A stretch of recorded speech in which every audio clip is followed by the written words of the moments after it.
We're told Hilda and Rhoda Mshelia were involved in an accident. It was a head-on collision.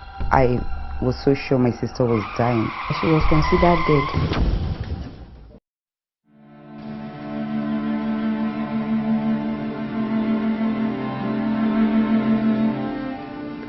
My husband and I traveled to a place close to Lokoja to support a colleague in the office. On our way back, I got sleepy and I told him I wanted to just lie down and sleep. So I was lying on his thighs, and that's all I could remember.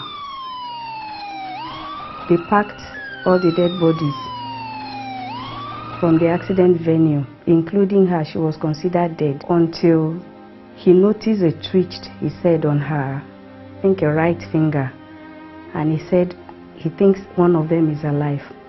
That was why the doctor came, checked, and they took her in for treatment. I was told I had injuries. I hit my head. That's why I had memory loss. I hit my head. I had a fracture under my eye. I had a fracture in my nose. I cut my tongue. I had injuries on my neck and fracture on my right shoulder, on my left wrist, and my spinal cord too was affected, and I had bruises on my feet. Her face was distorted, it was swollen. I couldn't even recognize her. She had multiple fractures of the bones of the face, which affected her breathing, her airways, and she couldn't breathe very well. And she was also deeply unconscious with a Glasgow coma scale of 8, which meant she was really in coma. And a combination of a patient in coma and an airway obstruction is a very dangerous combination. She could lose her life any minute, any second.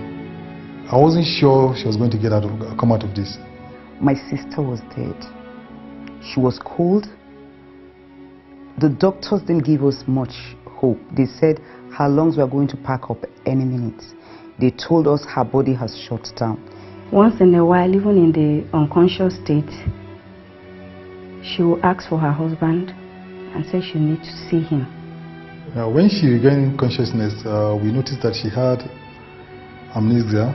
She couldn't really remember a lot of things. She didn't remember what has happened. She couldn't remember people's faces. She couldn't remember their names. We also noticed that she had a lot of emotional and psychological trauma.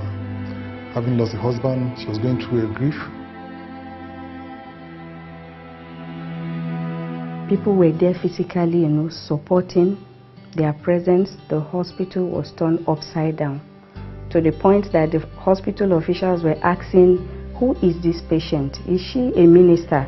The display of love of Family Worship Center, I used it to witness to people. I said, what you are saying is what a church should be like, because everywhere you turn, every day of the 3 weeks she was in the hospital till she came back home.